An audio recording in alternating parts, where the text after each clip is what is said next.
If you know this, sing along, all right?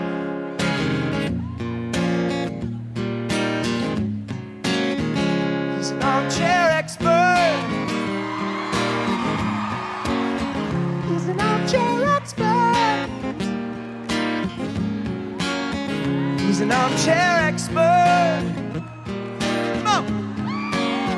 He's an armchair expert.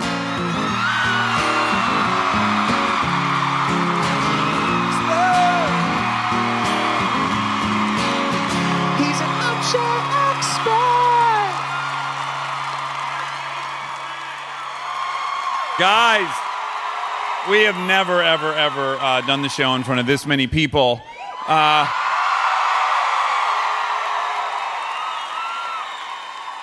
I feel like Hulk Hogan at WrestleMania 4.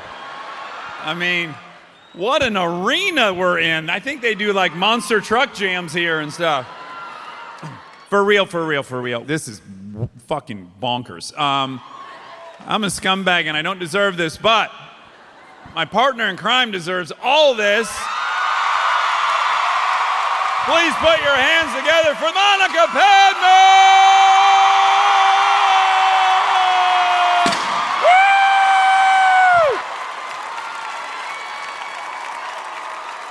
Woo! Look how many fucking armchairs there are here. Whoa. Guys, we wanted to come to the city on the bay. This is Trolley City, City of Full Hills. House. Yeah. Did you say Full House? Yeah. Yeah, okay. Lombardi Street. Okay. We have someone who I think embodies everything that is glorious about Oakland, California. W. Kamau Bell!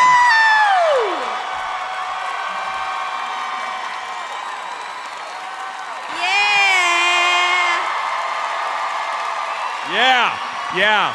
Measle top. Some skin to skin. It's the guy I saw on Bart earlier. No. I thought when you said K-Bell, it would be a different K-Bell. Now your shirt, when I saw you tonight, I saw that your shirt says, I got my freedom papers in Mobile, Alabama. What does that mean? It's a little complicated story. So, my dad's from Mobile, Alabama. Very handsome man. If you guys check out United States of America, Yes, sir. You go back to Alabama, Where my dad- and his father's in it, and his father's 6'6" and just a bona fide straight 10. Yeah, he's a Brad Pitt level 10. Yeah, he's as many women said on the internet, and men, he's a snack. He's a damn snack. Yeah, The damn snack. I was thirsty as hell watching that episode. I know. I showed my dad the tweets. He does not tweet, so I was like, hey, just so you know. Yeah, I don't get these tweets. Yeah. I get like, you seem like a brother. Yeah. I would call you if I had car trouble. Yeah, exactly. Yeah. Yeah. Brother ER, not brother with an A. But you went back to Alabama, to Mobile. I went back to, which I go a lot, but I took the show there. So Mobile, Alabama is famous for basically two things. It's the birthplace of Mardi Gras. Yeah. People think it's New Orleans, not New Orleans. And it's the place where the last slave ship landed. Woo! There we go. There we go. Yeah. And so in my book, I wrote about that, and I wrote, it's hard to sort of capitalize on being the place where the last slave ship landed. It doesn't really help tourism. Right. You couldn't sell a lot of shirts that said, I got my freedom papers in Mobile, Alabama. Oh! It's like a drunk Bourbon Street shirt you'd buy. I got bourbon faced on Shit Street. Yes. It's my favorite shirt from, So- think about it. I got bourbon faced on Shit Street. They get it. They don't need to Well, think why aren't about they it. laughing then, Monica? Maybe they didn't think it was funny. She's the boss. So weirdly, I did an event with Bill and Melinda Gates.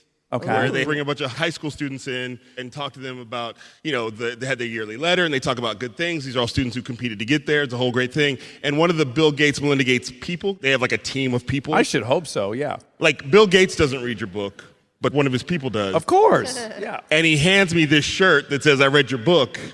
And I had totally forgotten about writing that in my book. And I was like, what does this mean? Oh, so you didn't know either. I wrote the book in like a fever dream in 6 months. I didn't really remember. I was like, that's funny. I thought it was funny. But Yeah. then he showed me in my book where I'd said that. And I was like, great. Now, your book, Awkward Thoughts by Kamau Bell, Yes. right? Did you write that because you were dying to, or did you find out like, oh, I can get a kind of a nice advance and then panic like I got to turn this in? How did it work? A little You from can be column honest A, a with little us. from column B. Okay, great. A little mix mash. Yeah, so I always wanted to write a book. I got a chance to write a book. I was happy to write a book, but then it was like, we need this book in like 6 months because we don't really know if you're going to be famous in a year. Okay, that's okay. It was the first season of United Shades. They're like, maybe this doesn't go that much longer. My cousin N.K. Jemison's an author, and they talk about like, it's time for me to write my book, so I'm going to go offline, and I'm going to spend time at Joshua Tree, and I'll be back in a year and a half with my book. Right. But I was like on the road in vans filming United Shades, like, Quick you question. can't get my freedom papers in Mobile, Alabama. You are from many, many places, right? You were brought home from the hospital to Palo Alto? Yes. So, hometown kid? You ended up in Boston Yeah. for a while. What age did you move to Boston? So I was in Palo Alto. I was a baby. We moved to Indianapolis, where my mom is from. Yes. Okay, We're going to say a Indy. lot of places. This is fun. Then my mom got a job in Boston, so we moved to Boston. Okay. Then my mom got tired of Boston's specific style of racism. Oh. Because it's a very specific style of racism in I wanna Boston. hear Yeah, about yeah, that. I do too. I do too. And so then she's like, I would like more of a Midwest racism, so we moved to Chicago. Sure. Like racism with a smile. Yeah. But then we moved to Chicago. My dad lived in Alabama. I used to go there every summer, and I didn't really like Chicago at that point, so I moved to live with my dad for 2.5 years in Mobile, Alabama. Then moved back to Chicago, where I graduated from high school. Okay, so were mom and dad ever married? My mom and dad were never married. I got to be real careful because Janet's here, his mom. I met her backstage, and she's not to be trifled with. No. She's not to be fucked with. She will come up here if need be, just so Yeah. you're aware. She said, "Do you know the Mau Mau?" And I said, "No." She said, "Shame on you." Yes, she did. Which is weird because it was like 3 minutes after she was like, oh my God. Like she was starstruck. That wore off so left, quick. and then it was like, you're wrong. Yes, I underdelivered for Yeah, sure. Yeah. Okay, so can you please tell us the specific Boston brand of racism? Because we talked about this a bit on the show, which is I love Boston. We all love Boston, but I feel often when I'm there talking with white transpo guys, I always feel like there's only one probe question before it's like, are we good to go there? Like, are you know? And I'm Yeah. like, no, I'd rather not. Yeah, I'd rather not. Yeah. It's like a muscular liberalism, I would say, because it's a blue That's city. what's so weird about it is it's hyper liberal. It's the liberals, like we have some of that out here, but it's like the liberals that will punch you in the face, for not being liberal enough. Yes. But it's also like there's an undercurrent of it's one of the first sort of America landing, so racism was like they sort of worked on early racism in Boston. Right, Before they right. got it out here, where it was like, no, it's perfect. It's kind of proprietary. Yeah. So Boston has still got like, this is the original recipe for Coke. Oh, it's sweeter and thicker. It's like, it's a sweeter, thicker racism in Boston. Okay. That makes sense. Like if you go on YouTube and they go, this is how you would make a Coke from 1920s. Yes. That's Boston racism. It's authentic. It's really authentic. You can taste it in the sauce. Yes. And the thing my mom hated is that even some of the black people are like there's sort of a thing in Boston where every white person's like, well, my family came over on the Mayflower. But even the black people are like, well, my family was owned by people on the Mayflower. So there's like a really, No. it's a real confused, good for you? All that moving around, you're like basically a military kid, which can result, in my opinion, in one of two things. You're probably super good at new situations and meeting people and all that, or you're a psychopath, which I've met a lot of those too. Yeah. Where it's like Probably you move so much you don't know who you are or where you're at. Or the first one. So No, you did well when you went to these places. No, I didn't do well, but I would sort of blend into the background. And despite the fact I'm 6'4", 260 pounds. Handsome as fuck. Well, Yeah. not as handsome as my dad, but Not as handsome as your dad. yeah, I'll grow into it. Yeah. But I can pretty much sort of disappear in any situation because I just know how to like sort of be in rooms and sort of not be in the middle of things, even though I'm also like a target because of racism. Were these schools you went to predominantly I mean, white? we would move around a lot. I did go to a lot of private schools, but my mom was like, we're moving tomorrow. And so it'd be like, oh, okay. So you just go to the school that's in the neighborhood. And so I went to a lot of different schools, but I sort of always had a feeling like, I'm not going to be here that long. What was your technique? You were funny? Is that what No. helped? You weren't great. No, I was great. Okay. no, I was hilarious, but I was super shy. I mean, I'm still super shy. It's just You're so cute. Something about shy is really cute, isn't it? You flirt with everybody in your podcast. I've listened, Dax. You can't play that with That's me right. like I'm special. See? The code Like I'm has the been one. cracked. I've listened to enough episodes. This is your thing to open me up. That's right. I mean, it's working a little bit. I'm crossing my legs. Time to get vulnerable. Midway through, I'm going to sit next to you on the couch. Exactly. Yeah. This is no ordinary love. Sade, 93. Nice.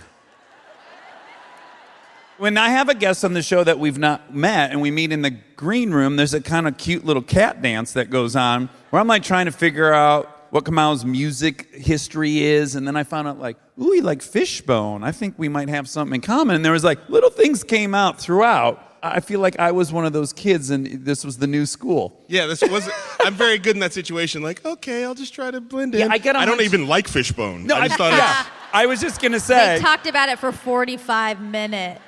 I'm good at like pretending I know what I'm talking about. That's kind of my career and brand. No, I mean, I feel like it's sacrilege. I'm a huge fan of Fishbone. But I'm a big Wikipedia person who's like, what'd you say? And I know a little about a lot of things. Right. Like you knew Gigi Allen. I knew Gigi Allen. But that's an age thing. No. Maybe. Most of the dudes I knew Monica. In your case, it was an age thing for Yeah, sure. yeah. No, in school, as you were moving around, can you remember what your tactic was? Did you play sports? No. Okay, great. Not funny, no sports shy. I was funny. I just didn't say it out loud. I was hilarious. You were writing funny notes to people? No, I wasn't connecting. Okay. Maybe I am a psychopath. Wait Oh my a minute. God, yeah. You're quickly moving towards the other category for Oh me. my God. Was it hard? I'm an only child, so I'm very fine with my own company. Oh, yeah, only okay. child, That makes yeah. sense. I don't need other people around. My wife is similar, and Monica and I were just talking about this. Like, my wife will be at a very busy party with all of our best friends. She'll go upstairs and read a book for 20 minutes. Yeah, I'm like, buddy. what kind of person does this? A We were person who is diagnosed. secure in their own company. Yes, who's less codependent than I am. Like, you Yeah. invite people to your house, you can't read a book. I'm sorry. You're going to have to find another time to read a book than when you've invited people 3 weeks out to come over. There were patterns. There were two only children. One was Kristen reading a book. The other was this Eric guy, Richardson. who was taking a nap on the lawn Yeah. while we're around him talking, and he Out couldn't cold. care less. Yeah. And then the oldest were also very predictable, Uh-huh. very rule following. Yes. And then then the middle children, you. Ryan and I, Uh-huh. we're trying to like Hams. entertain everyone. Yeah, get Nothing all the but attention. ham and cheese. Yeah. Okay, back to you. Yep. How did you do with gals? Oh, not good. We're just going right into all the Soft things. transition. Were you good at Nintendo or anything? I was okay. I was okay. You're the only kid who didn't know up, down, left, right, A, B, B, A. You were the only person playing Contra with 3 lives? I mean, I didn't own a Nintendo. I had to rent it from the video store every week. Come on. This is Oh, the video geez. connection in Hyde I can Park. handle you being shy and shit, but if you can't afford Nintendo, that's just going to bring it all down. You got- Well, see, America was founded. No, I mean, I was a super fan of comedy from way back in the day. I'm of the age where I sort of remember the first cast of Saturday Night Live. I don't think I watched it live necessarily, but I remember when Eddie Murphy was like the guy in the back of the scene. I'm like, why don't they let him talk? And then slowly he worked his way up to the front. Yeah. So I'm a big fan of comedy. Also, growing up in the 80s, like comedy was everywhere. Stand-up, I was a huge stand-up fan. So that was, and then I was also at the same time a huge martial arts fan. So I used to take martial arts classes. So I would leave school and go take martial arts classes. Hold on a second. He's Yeah. so excited. What discipline and can we spar? Oh, no. Oh, no. Oh, boy. There it is. For the listeners at home, he's Yeah. doing a lot of intimidating gestures, all Yeah. physical. Good stretching. What, So, yeah, so- Muay Thai? Huh? No. Oh, what? Muay Thai is what No, you're I trying was. to say. I mean, this is going. Kamui Thai? This is so. Yeah, it is like 5th grade. I Okay, know. so. I'm no, so it's- insecure about pronouncing your name. It's all me. I just want to own it right now. The thing is, I get it. A lot of people have a hard time with my name, but it's also a real easy name to say. Yeah. It's true. It's So I'm true. not- It's true. Well, in that there's not like 9 syllables in it. I feel you there. And the 2 that are there But are what like the fuck common. did you ever go by Walter? I did. You did. Yeah. Guys, that's what the Walter W is- stands yeah. for. I moved around a lot, so I was always Kamau. My dad's name was Walter. I was always Kamau at home, my family. My mom would only call me Walter if she was trying to make me angry, you know? Sure. Are Yeah. you in big trouble? No, not in big trouble, like specifically to make me Piss you angry. off. Yeah, like, Yeah. I'm sorry, Walter. Like, yeah. Like, just because I knew what their relationship was, I was like, that's not a, yeah. So, especially when I got to like middle school and high school, and they would like just read your name off of the roll they were given from the administrator, and they'd say Walter Bell. I'd be like, well, actually, nah, it's fine. I'm not gonna be here that long. It'll be fine. Yeah. In high school, my best friends who met me in high school, my best friend Jason, knew me as Walter, and at some point I had to come out to him. Did he think you were trying to reclaim something? Was it like going to from Cassius Clay to Muhammad Ali? Yeah, except it was sort of a reverse. I sort of was Muhammad Ali, went by Cassius, like I got to go back to Muhammad. I So it got was- you. Yeah. You know, in honor of having you, I got a bell tattooed on my ring finger. Oh. Yeah, for you. See, I'm back. He does this to everybody. Okay, now- I'm falling for it. I hate to dwell on this, but Let's dwell. what did we do about girls? From the second I was 12, I only had two priorities in life: was drive a car and have a girlfriend. I'm That's trapped funny. in my own. I don't have a driver's license still. Oh my goodness! Really? Oh my God! Total psycho. Okay. By the way, you were vindicated. You're like, someday I'll be able to pull out my phone and get a ride whenever I want. And now here we are. Yeah, there you Yeah. go. Yeah, if you people would get all over your fear of robot cars, we could be done with driver's licenses. Yeah, so I didn't know how to talk to girls, so I wanted to, and I just didn't. I mean, there was a point at which I thought maybe I'll just be one of those people who doesn't date. That's what you thought? I legitimately thought like maybe I'm just destined for that. You know that adult when you're a kid who like isn't with anybody of any sex or gender, and they're just sort of like living through the world. Yeah. Now I'm envious of that adult. Like, man, would it be great to just sort of be owned by yourself? Well, my wife's here. Let's cut that out. She is here in person, though, so she will remember it. Yeah, that's true. Yeah, it all worked out. Your wife's beautiful. I met her, and you've and procreated. I ended up So with this- a popular person. Like, she's a popular person. Right, Yeah. definitely. She immediately, I thought that when I met her. I'm like, No, this she's- girl was popular. Yeah. Does she drive? Yes. Okay, all right. And not happy about the no license thing. You have not the three first kids. person. If my wife Can you couldn't tell drive her us- kids somewhere, I would divorce her. Okay, just relax. I would. Why don't you ask why? Why don't you have one, Walter Kamau Bell? This is really taking a different No, direction. because I know, because he's going to go, I'm blind. That's what's next. Shy, no Nintendo, blind. I never felt so bad for a gorgeous 6'4" genius comedian in my life. True. How do you get to be a great comedian if you don't experience, sadness? That's probably true. Me and Richard Pryor's stories are very similar. Born in a whorehouse. I was an only child who wasn't that good at Nintendo. It's very similar. Right. Are you a bit of a historian on him? Yes, his autobiography is one of the great comedy autobiographies of all time. Well, and I got these early VHS tapes of some of his sets in New York before he was super popular. And one of his routines, he was just like, y'all sucked a dick.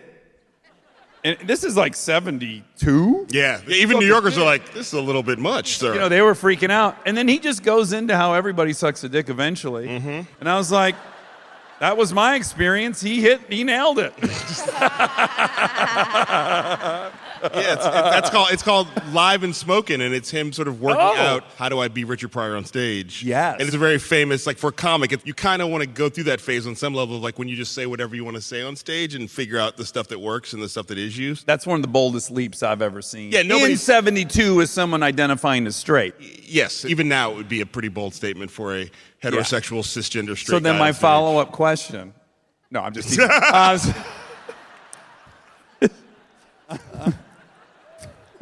So, and did you at any point when you were this age, did you think I'm going to try to pursue this? No, I really didn't feel like I didn't know how you started doing comedy. I didn't live near a comedy club. I didn't know what a comedy club was. It seemed like too far off. And I really, at that point, was like, I'm going to be the next Bruce Lee. That was my plan. Oh, right. So we didn't cover what discipline you were training in. So I started out like a rec center in Alabama in like Taekwondo by some guy who claimed he had a black belt, but who knows? Sure.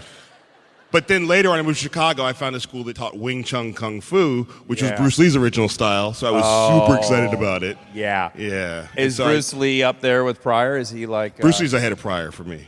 Wow. I mean, just personally. And he lived in San Francisco, no? Born in San Francisco, lived in Oakland. Yeah. Oh. Yeah. Wait a minute. And Seattle. Do you rent Bruce Lee's old house? I did. Yes. Like Tarantino got Travolta's apartment. Did you end up in Bruce Lee's I'm apartment? a lot like Quentin Tarantino, so that's yes. Everything he does, I try to like, I'm going to do that. Yeah. I say the N-word all the time. Do you not? I don't even know that about you. I say it when I need to, but I think he probably has said it more in his life than I've said it in my life. He uses it like a kid uses ketchup. You know what I mean? Like, I use it like cumin. Like, well, we need a little N-word here, but not like.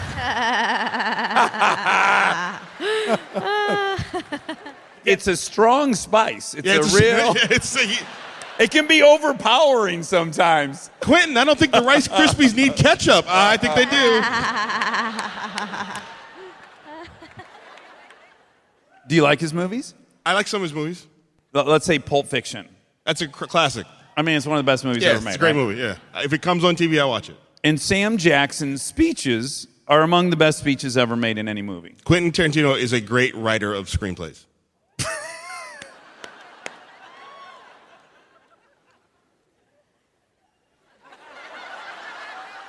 This is kind of what's fun about these conversations. Please leave that pregnant pause in. That was amazing. I will. It's important to the story. Now I'm on the high wire, and I got to choose my words perfectly. So those speeches were so good. Can a white dude write those speeches? It turns out white people tend to do lots of things. Almost everything, I would Almost say. everything. Yeah. Monica, let's do a side podcast. So, Sidebar. They do a lot. white people, specifically white men, Yep. Can you say white boys? white boys. White boys with I the- prefer it. Or honkies or crackers. Oh, yeah. So, like, Blue-eyed devils. Blue-eyed devils. Oh, you're coming up with more. I'm trying to like think of the The other one. I white know 'em man all. keeps chiming in. Wow. Let me explain to you people of color what you call a white boy. My Muni pass is about to expire, so I got to go. But thanks for having me on. This was really great. That's my transfer. About to go bad. Oh, boy. Wait, continue. What were you going to say? So, yeah, Tarantino, you can do whatever you want to do.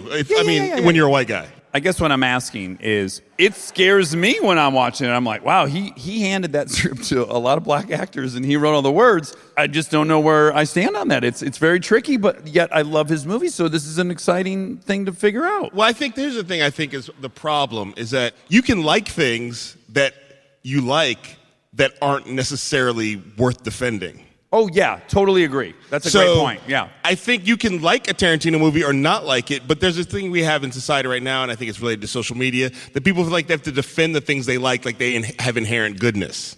Yes. So Tarantino can drop the N-word as much as he wants to. You can like it, but then if I go, that's a little bit too much N-word, you don't have to be like, you don't understand mise en scène and how his influences are from Japanese cinema. You don't have to do that shit. But people get really dug in, and Tarantino's because he gets dug into defending himself. Yes. Like, dude, just write your movies and direct them, and we'll either like them or not like them. What would you say if his answer in that was like, oh, I don't know, I'm a racist? If he just jumped right to it, then I almost feel like the debate about whether he could or should or whatever is kind of moot. Just the problem with the word racist that people have is that we think it's one thing. If you say he's a racist, you're sort of aligning him with like the Klan. Well, but there are levels of racism and racial inappropriateness. 100%. Yeah. Just like it's dangerous to point out, like, David Duke's probably different than Tarantino. Sure, but David Duke might be like, I love Quentin Tarantino movies. Or without a question, he loves them. Yeah. And then you have to sort of sit with that. How does that make you feel? Does it make you feel anything? So I went to see Django Unchained kind of because I felt like I needed to because it was like, black guy slavery movie. Got to go check this out. Sure. Because I know white people are going to ask me about it. It's also kind of my brand, so I went to see it, and there's a moment where I've only seen the whole movie once, and there's lots of it that I enjoy. Jamie Foxx is amazing. Christoph Waltz is like an amazing actor. Again, speeches, great thing. But there's a moment where there's like, I think Jamie Foxx is like hung upside by his balls or something weird is happening, and I'm having this real visceral like, I'm a black guy who has balls, and this is slavery, and wow, that looks horrible. And next to me are two like young white girls who are like, want to see Jamie Foxx's penis. You know what I mean? Like, Sure. Oh boy. I And have we're- to say I was a little bit in that camp with Yeah. those young girls. I'm just saying I wouldn't have minded seeing. well, no, Yeah. if in a different situation, I might be in that camp. yeah. But not Yeah. against the backdrop of the horrors of American slavery. I think if I could walk you through, I was like, oh my God, this is almost too much. Do you think we're going to see his penis? Like, it transitioned. Yeah, I might have gotten there, but there was these like two teenage white girls who were like, penis! They were just like ready. And I'm like, sort of having flashbacks of the transatlantic slave trade that I didn't know I had in my system. So, like, the fact that a lot of Quentin Tarantino's, the way he sort of does it is sort of unemotionally. Yes. So it sort of becomes a blank slate for people to sort of put on whatever they want to put Well, on. it was, many people described it as slavery porn. Yeah. But there was a kind of a bunch of those in that same period where it was like, very weird cathartic thing, like 12 Years a Slave even. It was just like, is this how we're processing this? Well, yeah, and for me, 12 Years of Slavery, well acted, well executed. I met John Ridley, he's a nice guy. But I was like, is the message that slavery was bad? Right. I got it. Yeah. Yeah. And so to see Oh. people walk out of it and be like, oh my God, slavery was awful. Did you go to high school in Texas?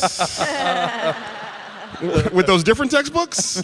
Like, so for me, there's a part of it that is like, we're not all having this discussion at the same level. Yeah. And so sometimes it's hard. Because there's a binary option on the table, which is racist, not racist, and there's no room to own it.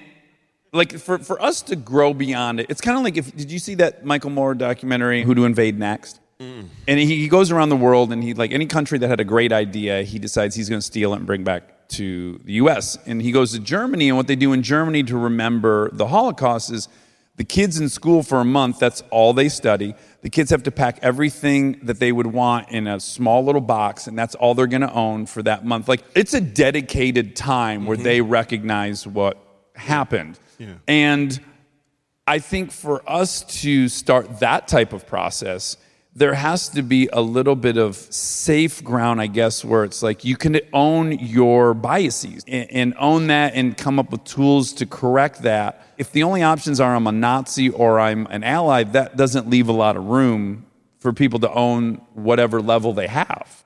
I think it's true, but I think there's a difference between being a racist and being a Nazi. The wardrobe? Like a Nazi's a job.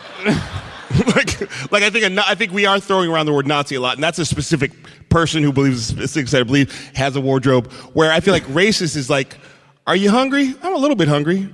Are you racist? You're a little bit racist. You know what I mean? Like, we have to accept the fact that I think the problem is, and this happens with white people a lot, is there's so much fear of the word racism that there's no room to be like, these are ways in which you are racist, because they think that immediately aligns them with the Klan. You want to talk about something that could raise defensiveness. It's like if the stakes are I'm going to be labeled as a Nazi versus I'm going to own this whatever 3 on the spectrum I am and then be open to coaching and learning and changing, I'm probably just going to dig on that I'm not a Nazi because I'll fight to the death that I'm not a Nazi. But people also have to like be okay with feeling bad, asking questions, following up. Like, I think the problem is that shame is okay, but people want to run away from shame. Yeah. Shame is a motivating factor to change. It's happened to me several times tonight. And I'm learning.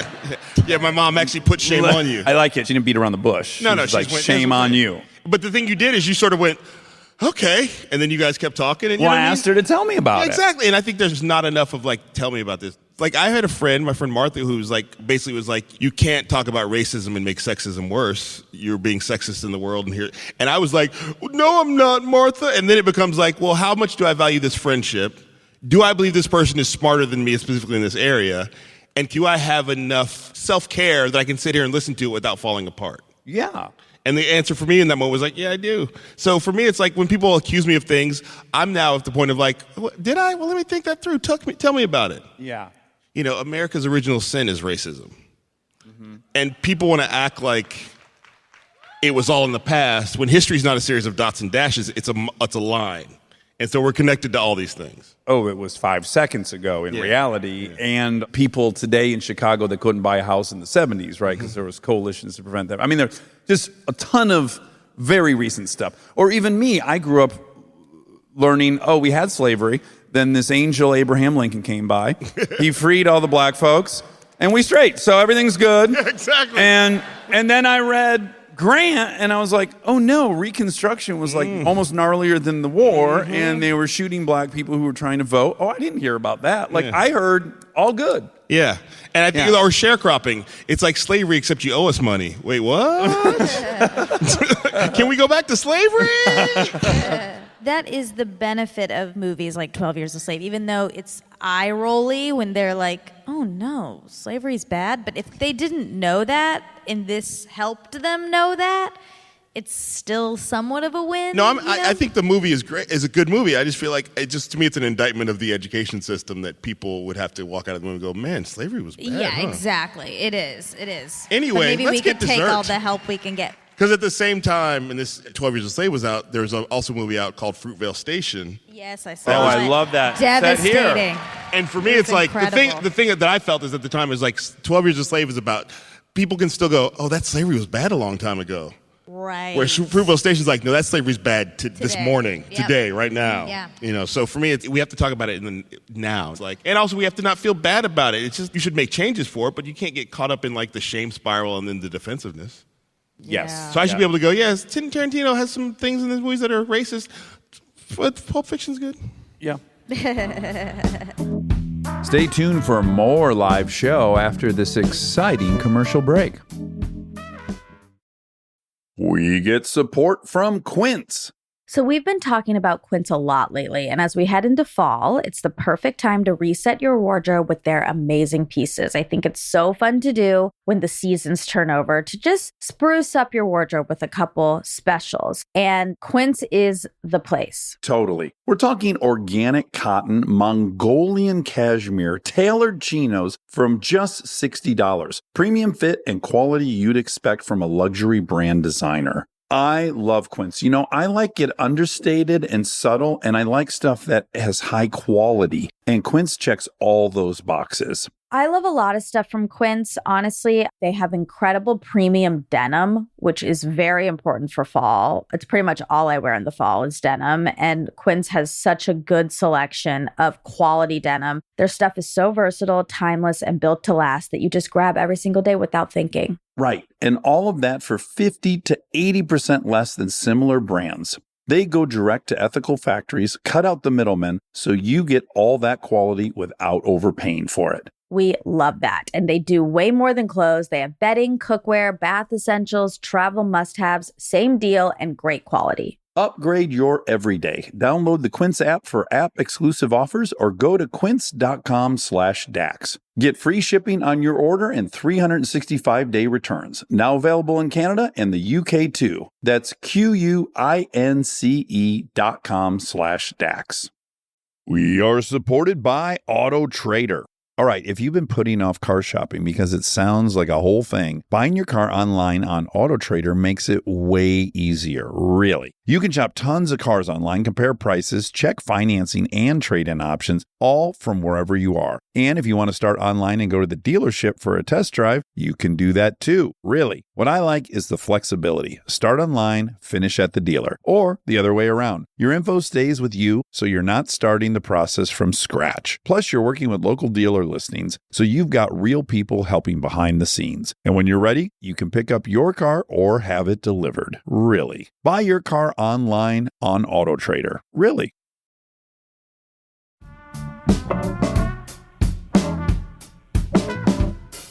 You went to University of Pennsylvania. Yes, I did. What were you going to major in? What was the game plan? Because I was so deep into martial arts, my major was East Asian Studies. Fuck yeah, it was. Turns out, not a lot of kung fu taught at University of Pennsylvania when you're an East Asian Studies major. You thought you were going to watch like Enter the Dragon. Yeah. Fist of Fury. So I took like a year and a half. I took a year and a half of Mandarin. Oh, Yeah. can you speak any of it? Man, I could say some things that a Mandarin speaker like, that's not anything you've said. Right. But I'm not going to do that in San Francisco. No, you'll get busted. Yeah, good call. There are other cities you might be in that I'll be like, I'll come do it there. Yeah, when you do my Mobile show, you can do it. Yeah, exactly. I'll do the whole thing in Mandarin. Yeah. No, and also it was a thing where there were a lot of kids who grew up speaking Chinese in their house who were kind of taking it for the easy A, which I'm not mad at them about. And by the way, in my mind, I pictured that was the only people in the class, and then you looking for a Bruce Lee movie. Yeah, and also I just wasn't motivated because I was like, I think I made a horrible mistake. But your dad, he was the insurance commissioner of Alabama. Yes, he was. He was, right? And he was also the chairman of Swiss Re. Swiss Re, yeah. Yeah, so those are pretty huge accomplishments in the 70s and 80s. No, that stuff happened in the 90s when I was sort of like already a person. Oh, okay. Like I grew up with a dad who lived in his mom's house, like in the back room of his mom's house, like half unemployed, like a photographer and a poet, and had a tan leather jacket and like big 70s afro, looking like Dr. J on Vacation, with like a big giant Buick, you know.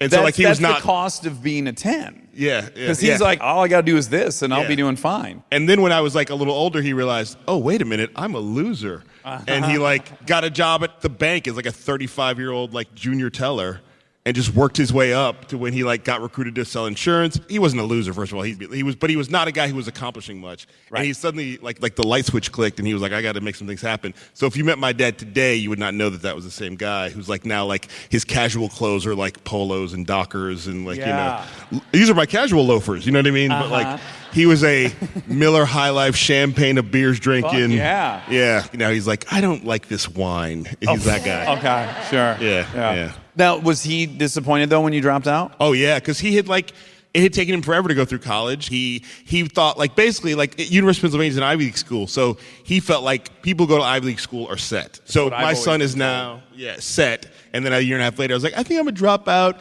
and go back to Chicago and take some classes at Second City.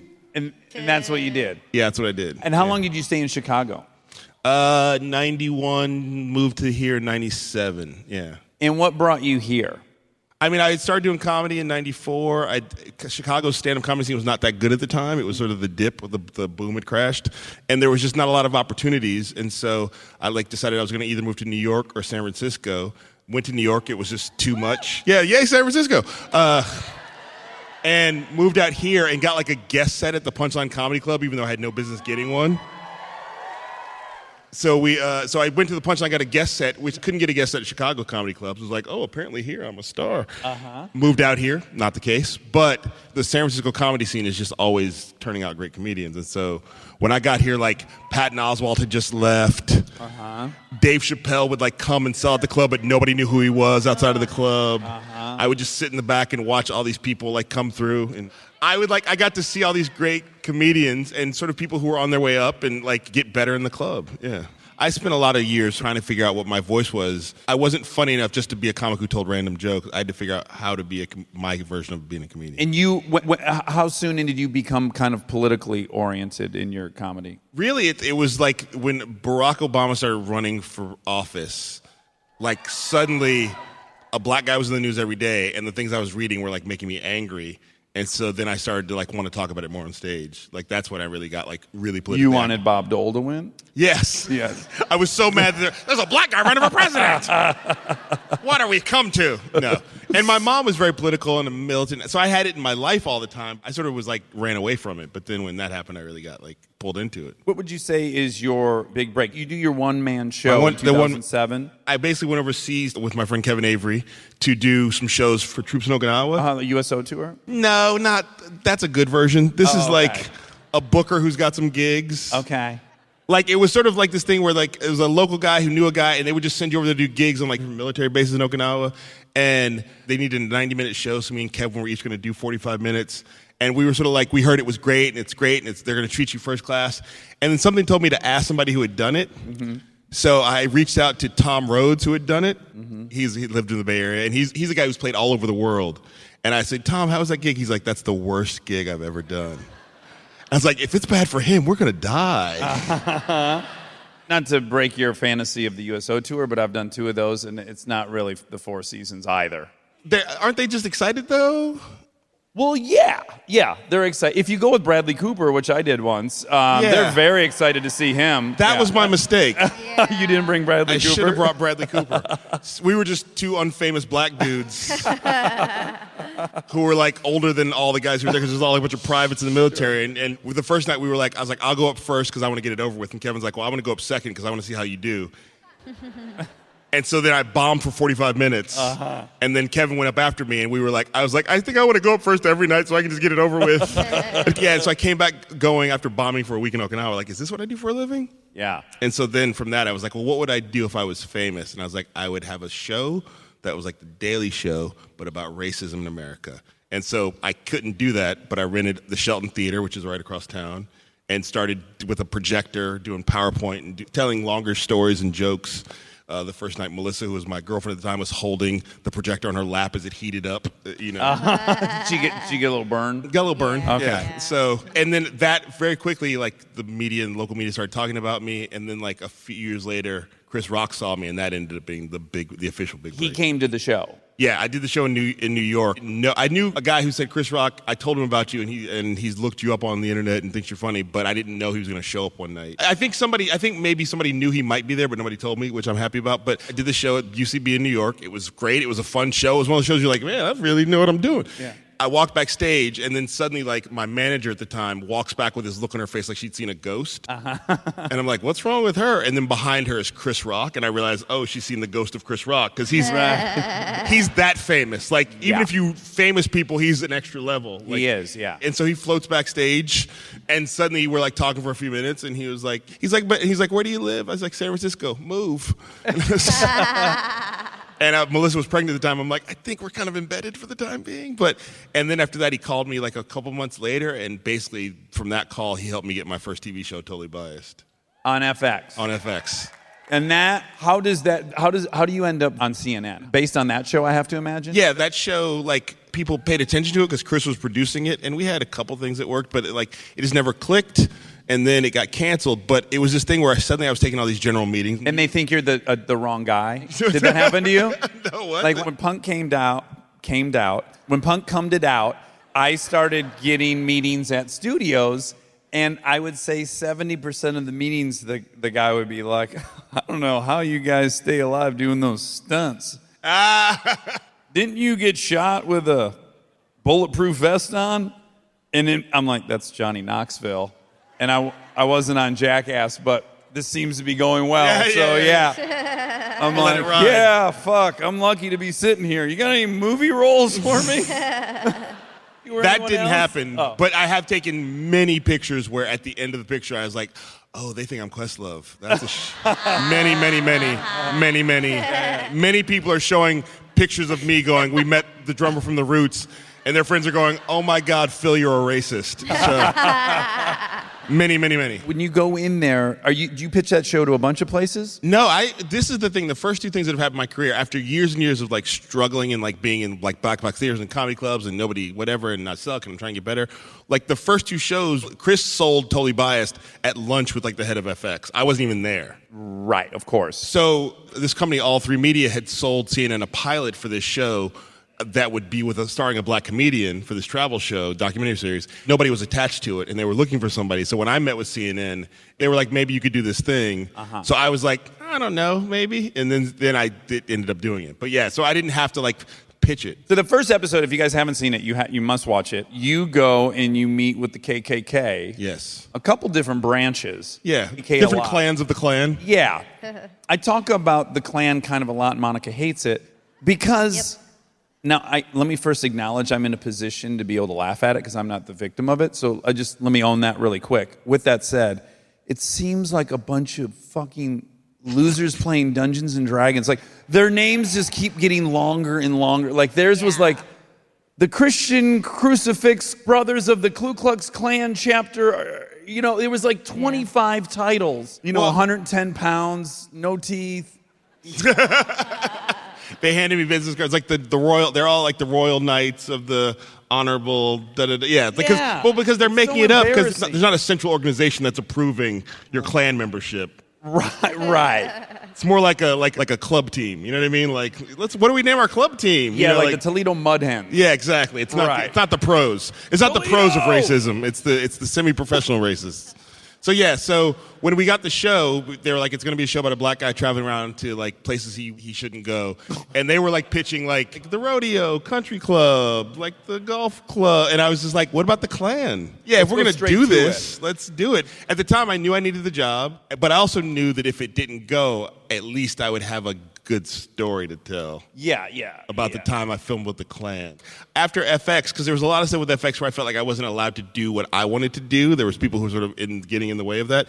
Because I was new, people put me in the position of mediating my voice. Right. And I allowed them to because I was new. And I assumed that people just have my best interest at heart. Yeah. And in show business, as you know, they don't. And I heard you talking about this on Trevor Noah. The first season was just all white people as well, right? Yeah, all the crew was white. Like, there were maybe a couple PAs of color, but all the decision makers were white dudes. Right. And when we did the Klan episode, they were like, well, the Klan said we can only bring white people. And I was like, why are we letting the Klan decide? Yeah. Like, that's weird, right? But then also we shot 7 more episodes and it never changed. And so every season I had to like really like, we need to hire black people and women and Latinos. How about some South Asians? And they're like, you can hire one. So no, the crew photo from the last season to the first season is very different because I was like actively beating the drum. Now, what was your, out of 10, 10 is like you're going to jump out of an airplane without a parachute. 0 is a real soft Swedish massage. Were you actually fearful or were you like, these are bozos? But bozos can have guns. Exactly. Well, in fact, they did have guns when you showed up. We told them no guns. They had a gun. The security guard, who was Mexican-American, but they told the Klan he was white, which was funny because he clearly was not a white guy, but Klan was like, sounds good to me. It's like, he's clearly... They put him in a Garth Brooks t-shirt. He's a shade lighter than me.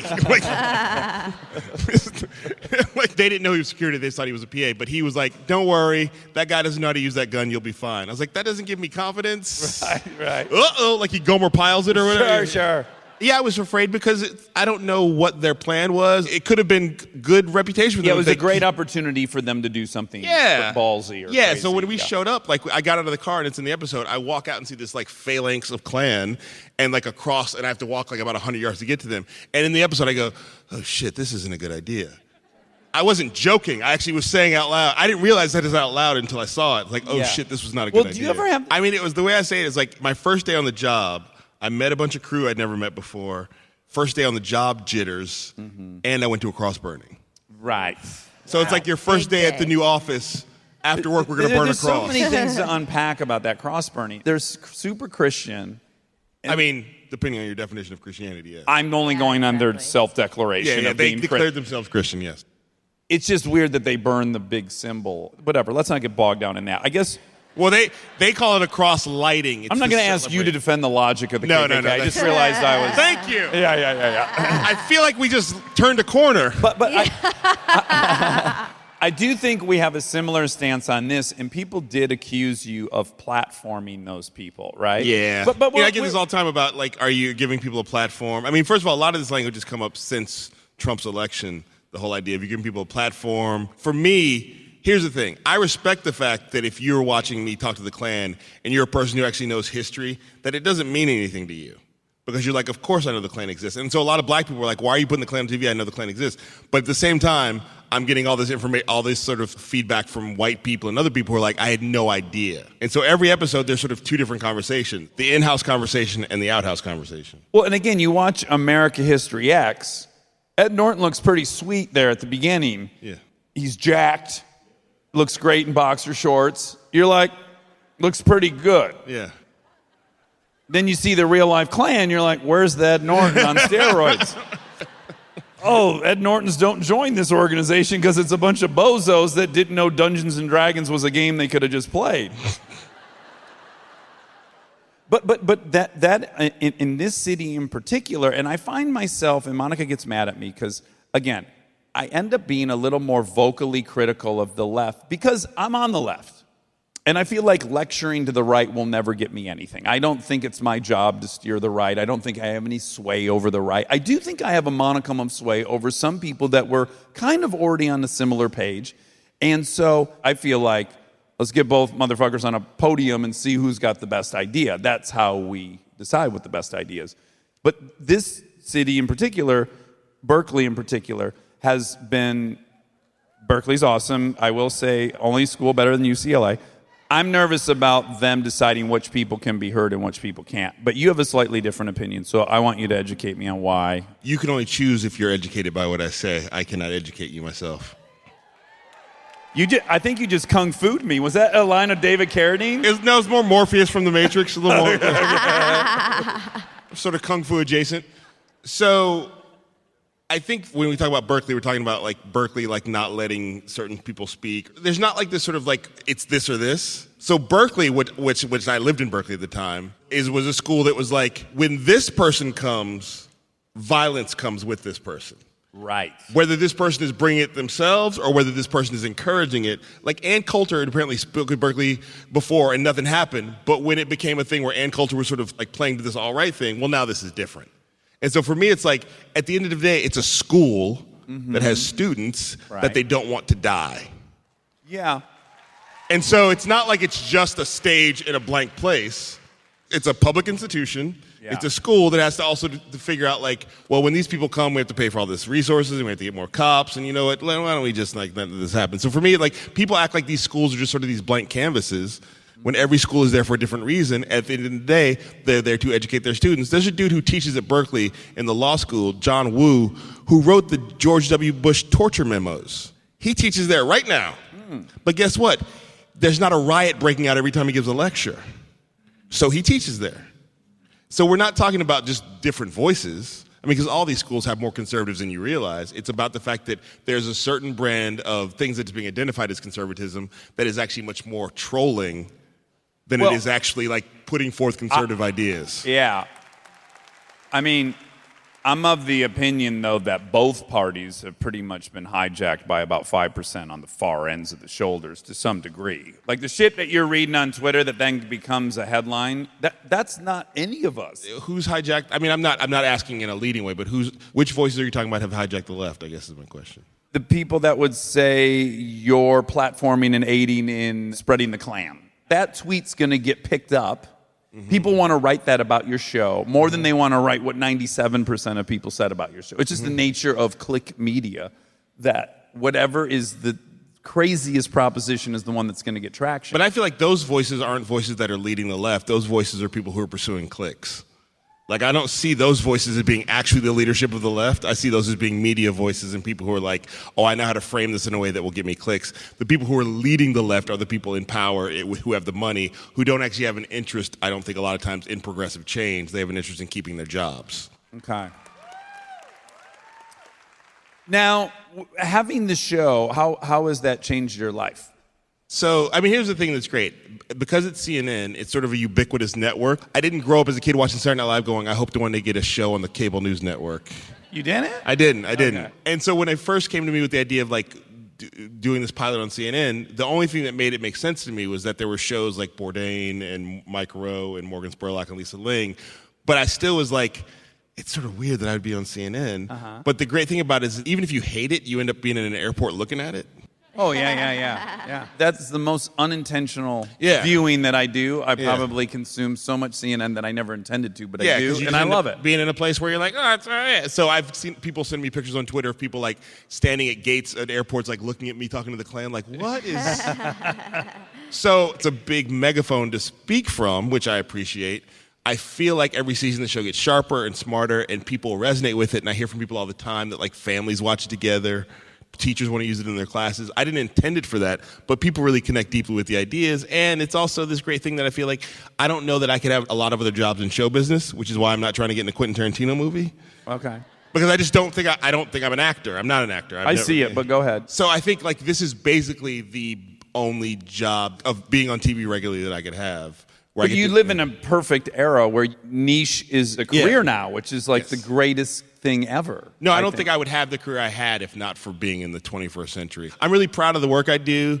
I'm proud of the fact that my kids know about the work I do, even though they don't watch the show because they're pretty bored by it. But yeah, what are they? They're 1, 3. What did you say? 1, 8, 4.5, and almost 1. Okay, and all girls. We only make girls. We're in the all girls club. They're the best. They're the best.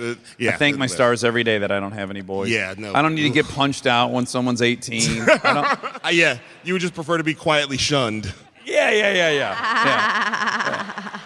You wrote in your book that you are grateful that you don't have boys because there's a conversation that you would not want to have with boys. So when I said I was grateful I didn't have a boy, it was just the idea of having to have the conversation that my mom had with me when I was like 10. Now that you're 10 and you're a black boy, you're basically a man. Yes, so this is super fascinating. I'm interested in like, what is the undercurrent of a lot of the racism? Again, as you pointed out, there's so many layers to it, but I definitely think one of the things is that many white men feel emasculated by black men. There's a weird masculinity thing going on. And it all goes back to slavery and the fact that black people had to be seen as less than human in order for you to make them into slaves because you were a Christian. Yeah, they have to be the ultimate other. And at the same time, you need them to be big and strong and strapping, and you need them to do work. So you need a 10-year-old to be working in the field, even though he's 10, because he's not a kid, he's a piece of farm machinery. And at the same time, then it becomes this thing about, wow, these people are like doing all this physical labor, and there's, oh my God, and my wife. And suddenly it becomes this thing where it's like, I can't treat you like a person because you need to be a piece of farm equipment. And so then it becomes about emasculating this big, strong, physical person and making the women feel like they're property because you can't connect to their humanity. And then that goes through Reconstruction and Jim Crow and Black Lives Matter and the cats in the cradle and the silver spoon. And a little boy blue on the man. Like it's all. When you're coming home, Kamau, I don't know when. But We'll get together then, Dad. No, we'll have a good time then. So your mother sat you down. She said, listen, you're 10 years old, but that's not how you're being Well, what seen." happened, the thing I remember is we were in Boston, where the racism is, as we talked about earlier. authentic. You can taste it in the sauce. Syrupy and tangy. Yeah. We go to like the kind of drugstore where I would go to buy like a cracked magazine and a candy bar. I'm at the age where I live close enough where I might go out by myself to do it. And so she's like, okay, when you come into a store like this, you have to make sure that you only touch things that you're going to actually buy. You don't shop with your hands. You don't pick things up and put them down. You have to only touch things you actually want. And do you see that guy over there who's looking at us? That's the store detective. He's going to follow you around the store. He's looking over like, me? I just happen to be standing here. He's going to follow you around the store. Be aware of where your hands are at all times. And when you walk out, make sure you've paid for everything. Don't accidentally take something because it could end up badly for you. Right. And what is when you hear that, do you think, well, this is bullshit, or do you go, oh, this is just life on planet Earth? I think there's a little bit like my mom's making a big deal out of nothing. And then when I was 15, I was literally like thrown out of a record store because I'd been hanging out too long, and they just were like tired of seeing me in there. Well, in their defense, you also were buying a Creed album. That's true. That's true. And I was always leave singing that it while I part of bought the it. So like, and then there's been things in my life where you go, oh, no, my mom knew what she was talking about, and I'm glad she told me. They sucked, but I had been prepared for them. I have daughters. I can already see this conversation coming down the road, which is I don't ever want to be victim blaming, right? I don't want to insinuate that it's their responsibility to not have a guy rape them. It's the dude's responsibility to act like a human. With all that said, I also need to tell them the reality of the world we live in. Like I read Missoula by Krakauer, studies like 50 cases at Missoula. Every one of those cases, everyone's blackout drunk. Like that's a reality of it. Like I need to say that to my daughters, like, hey, unfortunately, this is the world we live in, and unfortunately, this often happens when everyone's fucking annihilated. And yet that's a weird conversation to have with my daughters because, again, I don't think it's their responsibility to not get raped. I think it's guys' responsibility not to rape girls. And yet I need to educate them on the world they live in. But I think those things go hand in hand. Just like you want to teach your kids how to read, you don't want your kid walking out into the world like not knowing how to read because reading helps you get through the world. Yeah. I feel like if this was my daughters, like I want to teach them how to be best armed to navigate the world. Right. And part of that is like making sure that you try to put yourself in the best position to succeed at all times. Yeah. Here's how you do an arm bar.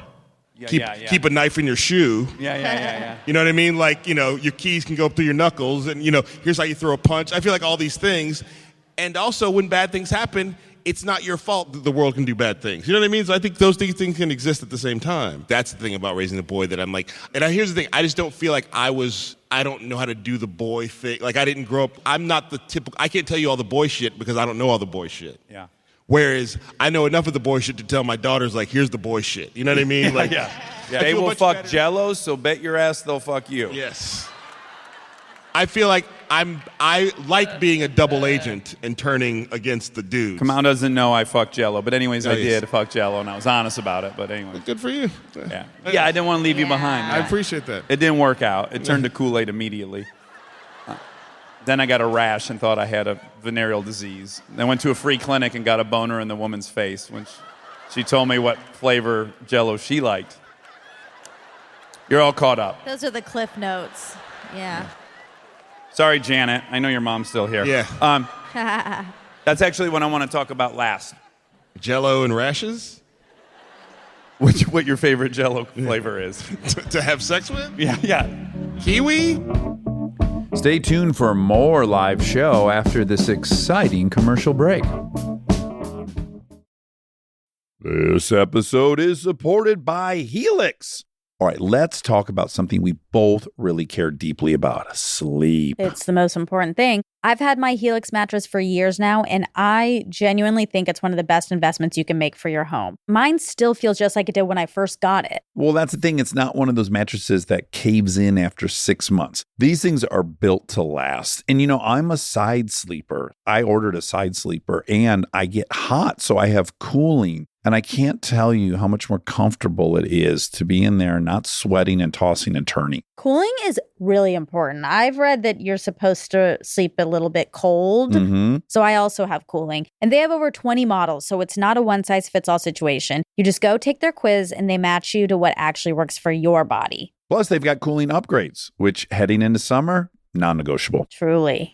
Go to helixsleep.com/armchair for 20% off. That's helixsleep.com/armchair for 20% off. Make sure you enter our show name after checkout so they know we sent you. helixsleep.com/armchair. Thank you to our presenting sponsor, HP, for supporting this episode. Parents, you've got enough on your back-to-school list right now. Ink cartridges do not need to be on it. They just don't. The HP Smart Tank printer uses a refillable ink tank and comes with up to 3 years of ink included. It's the last printer you'll ever need. To learn more, search HP Smart Tank. This podcast is brought to you by Squarespace. We've talked before about Rob building our website on Squarespace, and I bring it up again because it's a perfect example of what they do well. Rob had all the pieces, the content, the vision, the ideas, but he needed something to actually take all that and make it public facing. And Squarespace was that bridge. Maybe you're in the same spot. You've been developing something, a business, a skill set, a body of work, and it's been private. It's been yours. But at some point, you're ready to put it out there. And that transition from private to public can feel like a huge leap. Squarespace makes it feel like a step. Beautiful templates, built-in SEO, email campaigns, scheduling, analytics, everything you need to go from "I've been working on this" to "here it is, come find me." All in one place, no code, no stitching together a bunch of different tools. So if you've been sitting on something and waiting for the right moment, this might be it. Head to squarespace.com/DAX for a free trial. And when you're ready to launch, use offer code DAX to save 10% off your first purchase of a website or domain. We are supported by Walden University. You know that feeling when you've been thinking about making a move, going after the degree, the promotion, the thing you keep telling yourself you'll get to someday? Walden University is built for that moment. For over 50 years, Walden has helped working professionals get the W, the knowledge, the skills, and the confidence to create real change in their careers and communities. Their programs are designed around your life, not the other way around. With tempo learning available in select programs, there are no rigid schedules or set weekly deadlines. You move at your own pace. And Walden's faculty aren't just academics. They're practitioners who bring real-world experience into everything they teach. From your first class to career coaching and beyond, Walden is your partner the whole way. Take the first step and learn at a pace that works for you. Visit waldenu.edu. Walden University. Set a course for change. Certified to operate by Chev.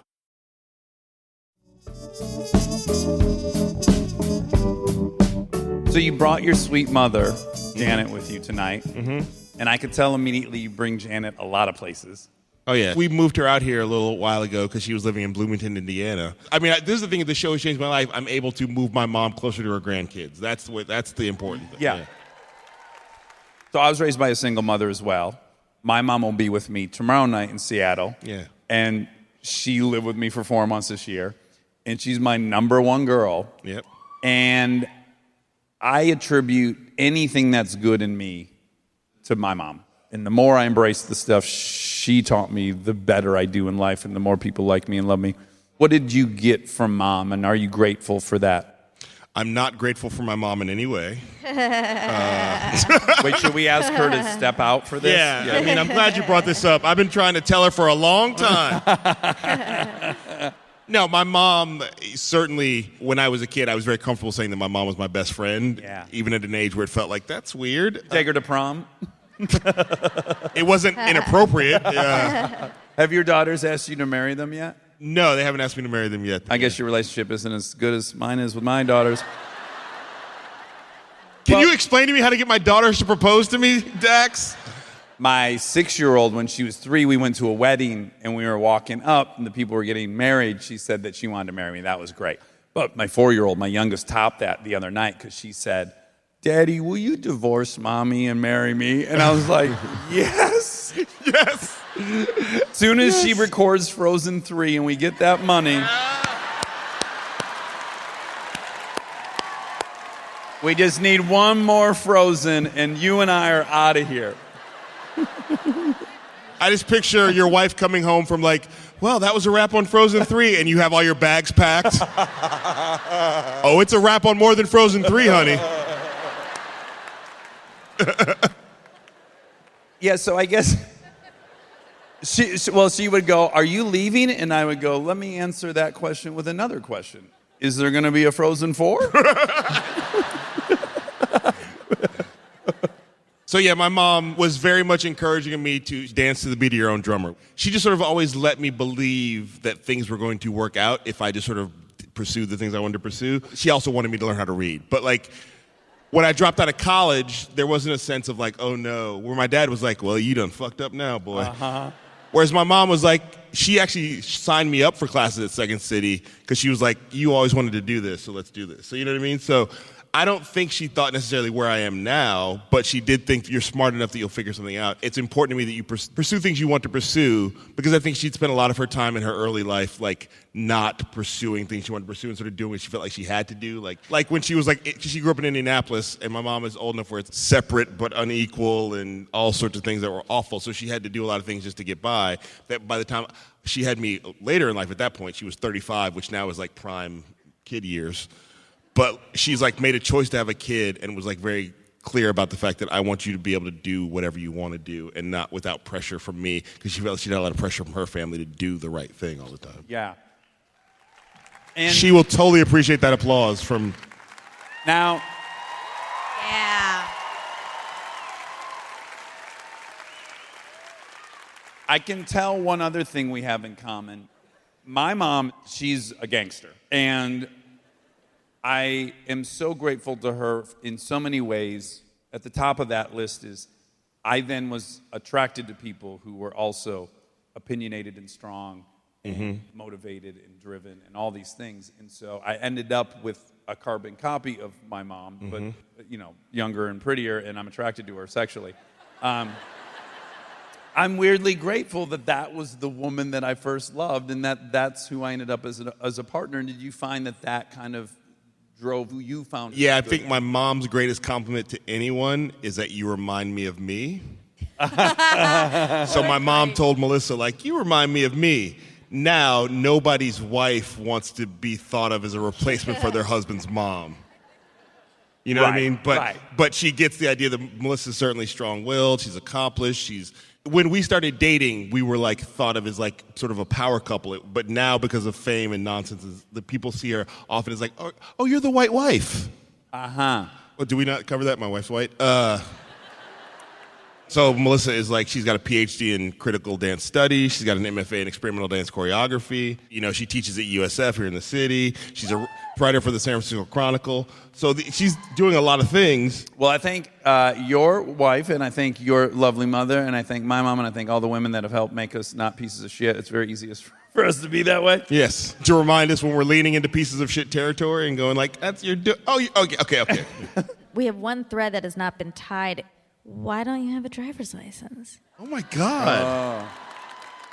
I've been thinking about it all night. It is suspicious. Melissa is so excited right now. This is That's for you, her. Is that you? Melissa. She's over there. She's cheering now.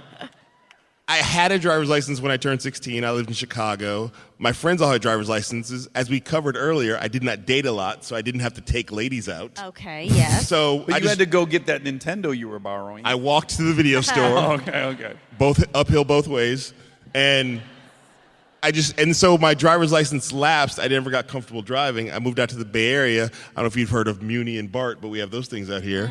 Heard of it. And then my license expired, and I just started getting state IDs, and then I never really got comfortable behind the wheel. And then people are always like, "There's no bus that goes over there." Like whenever you're like trying to go someplace, they're like, and I'm like, "Do you realize that poor people have to go clean all these houses? There's always a bus line that goes somewhere. Yeah. It's not always convenient." I would like land in LA. I would like take the train to Union Station because Melissa was at UC Riverside. I'd take the train to Union Station. I would take the subway in LA, then transfer to a bus in LA to then go have meetings, general meetings. And turn around and go directly back, so you only had a week off. Exactly, yes. Took you 3.5 They're like, days. "Do you need to be validated?" "No, I still got my transfer." You know, so I'm a big fan of public transportation. Yeah. All right. And also, it's like one of the things that me and Melissa are not going to talk after the show about my driver's license because you guys kept bringing it up. So thanks for that. Sorry. It's never too late. I don't really want one. Okay. We'd like to see you get it, but it doesn't have to happen tonight. Kamau Bell, thank you so much for being our guest. Thank you. Thank you for It having was me. huge of you. Thank you, Monica. Monica Padman, my soulmate. You guys, such an honor to be here in front of you all. Thank you so much. Before the fact check, we want you to check out some music from Matt Nathanson, who was a part of the live experience in San Francisco, and we were delighted to have him. We want you to hear one of his songs that he played for us. He's performing Used to Be from his album Sings His Sad Heart, out everywhere now. Still got the same old number. Still drive the car you hate. I'm still fighting with my father. Still staying out too late. I still leave the back door open. I still let the dog escape. Maybe I'm deep down hoping you come back to yell at me like you used to do. And you were right, I'm just a stubborn fool who's living in the past. And we were young and we were free. All your friends were friends with me. Swimming in our clothes when the beach was closed, midnight on New Year's Eve. And if you're having trouble, baby, holding on to memories, got a king-size bed and a PhD in the way it used to be. I got a king-size bed and a PhD in the way it used to be. And when you write your movie, your autobiography, and you can't reach the sweetest details, feel free to call on me and write how I made you shiver. The ground underneath us shook. The devil is in the details. He and I got on real good like we used to do. And you were right, I'm just a stubborn fool who's living in the past. When we were young and we were free, and all your friends were friends with me. Swimming in our clothes when the beach was closed, midnight on New Year's Eve. And if you're having trouble, baby, holding on to memory, got a king-size bed and a PhD in the way it used to be. I got a king-size bed and a PhD in the way it used to be.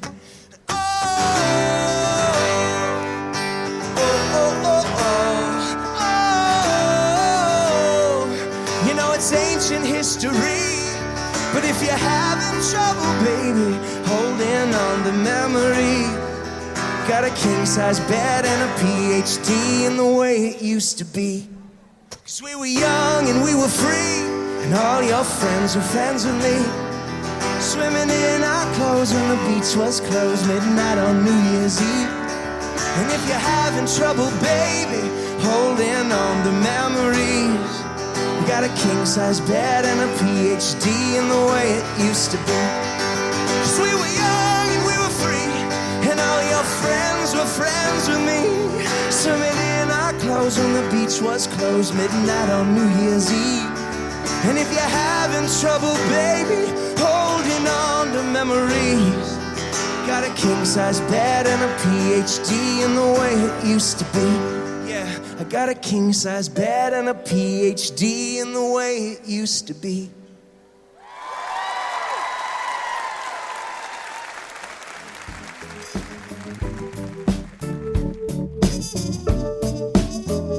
And now my favorite part of the show, the fact check with my soulmate, Monica Padman. We are supported by HP. If you're a parent, or you know one, like I do, or you can help take care of kids, you already know what August feels like. It's not summer anymore, it's the pregame.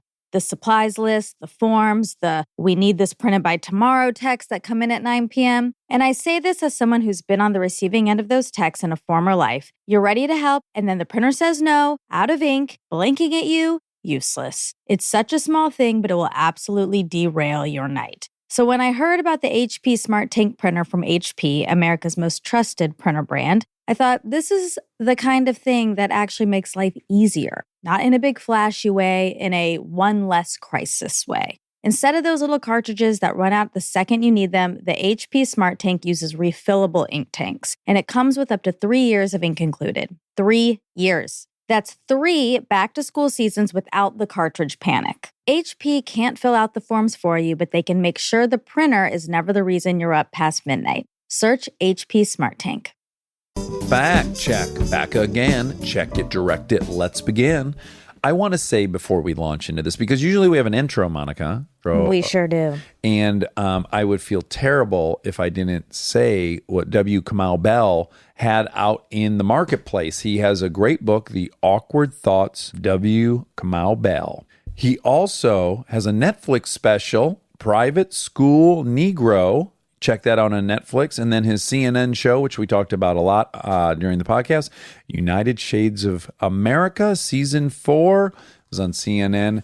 It just ended, unfortunately, but you can check it out. We bought it on iTunes, you and I, when we wanted to consume a bunch. Yeah, it's a really fun show. Yeah. Such a unique perspective. Yeah. Yeah. And the way he interacts with people. It's very disarming. Mm-hmm. Yeah. Liked him a lot. We like him. Very tall gentleman. Tallest I've ever seen. Well, now I'm going to have to check that fact. Okay. He's not as tall as Jess. Kamau is 6'4", according to his book. That's right. And Jess is 6'6". So 2 tall inches taller. But I actually think Jess is 6'5", because we've had this conversation recently where he says he feels like he's 6'6". We think he's 6'6", but when he measures at the doctor, it's 6'5". Oh, okay. Well, that's pretty definitive when you measure at the doctor. Yeah. But also Conan O'Brien was in here, and he is 6'6". Kamau's got like 4 inches of hair, too. Oh, good point. Maybe, this goes into your and I's debate about your height.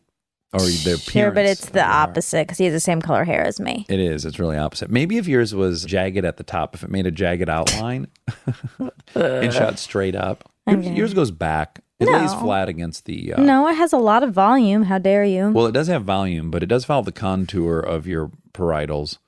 And you don't do your bangs. Like if you blew your bangs out, like when I was in 8th grade, you might look 5'5". Although I think that would just be out like a visor. No. You got to go up.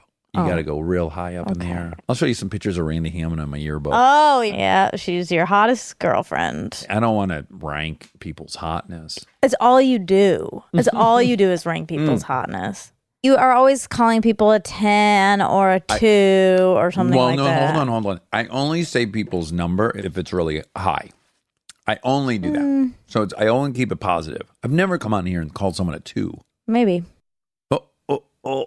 I'll leave it to the listeners to tell me, because I can't remember. Who could remember? But they might. I want to just get excited for a second. I now see that you found your other flip-flop or whatever that's called. Slipper, sandal? It's a Flip phone? slip-slop. But I found one of them, an errant sandal, Yeah. on the deck as we were leaving the house Yeah. From our vacation. Yeah, we're back in Los Angeles, everybody. A mix. And it's sad. Well, it's a mix for me. I do love this studio. I love being in this space. I'm already excited just to be in here again. That's A. B, I hate it here. I want to be back on that lake. I hate it here. Yeah, it's the worst. It Everyone in LA stinks in here. Yeah, so yes, we're back. What a trip we had. What a trip. It's a real Eden over there on western Lake Michigan coastline. I wonder if people like hearing about our vacation or if they're like, okay, we get it. You had a fun vacation. Probably the latter. Yeah, I think maybe, yeah. But isn't it a form of expressing gratitude? I'm expressing gratitude. Of course. I feel very lucky to have been on that trip Me with too. friends. And In the Eden, when we were on the beach, you said I don't like anything. You've said that on here as well. And I've already said on here after you said that I don't find that to be helpful to me to hear. And then you said it again because you called me a sex chinchilla. Right. A couple times. Yes, that's right. A couple times, and I said, hey, I don't like that. And you said, you don't like anything. No, that's not exactly what happened. Okay, what happened? We started listing many, many animals that you could be. We were all sitting around in a circle doing what our animal totems could be. So we're guessing. And every guess that we had for you, you didn't like. No. Yeah. And I said she's not going to like any of the animals we compare her to. That's totally not what happened at all. Oh, that's how I remember it. What animals did people say that I didn't like? I said I don't know. I said a fox at one point. No, What? we're just going to have different, I guess. Okay. I said a fox, but then you said, oh yeah, fox makes sense. That's all we said about me being an animal, totem animal. I think you were telling the story about sex chinchilla. You told the story, and then we were done telling that story, and then we were playing cards, and then you said it. You called me a sex chinchilla. Oh, And then I said, ugh, I don't like that. And you said, you don't like anything. Oh, okay. And then I said, well, I don't like that. Okay. And then you laughed, and that was funny. That was appropriate time to laugh. But it keeps coming up, and it bothers me. Okay. I'm sorry. It feels like no matter what animal we guess for you, it's a pass. Okay, but you can't even tell me one of the animals that that you're talking about. I said a bunch of animals. I said koala bear. I said That's I would never have said, ew, I don't like that. That's totally fine. to be a koala bear. Yeah, is that bad? No, I don't know. I don't think it's bad. No one called me. You are mistaken. I think I would have been interested to hear all the animals people thought I was. No one said anything after we talked about fox. And then sex chinchilla was its own thing. It was a standalone. Yeah. Wasn't it at the exact same time during the same conversation? It was during the same day, but it was not the same conversation. And it's fine. I just want to know. I mean, I don't think you were talking about just the animals.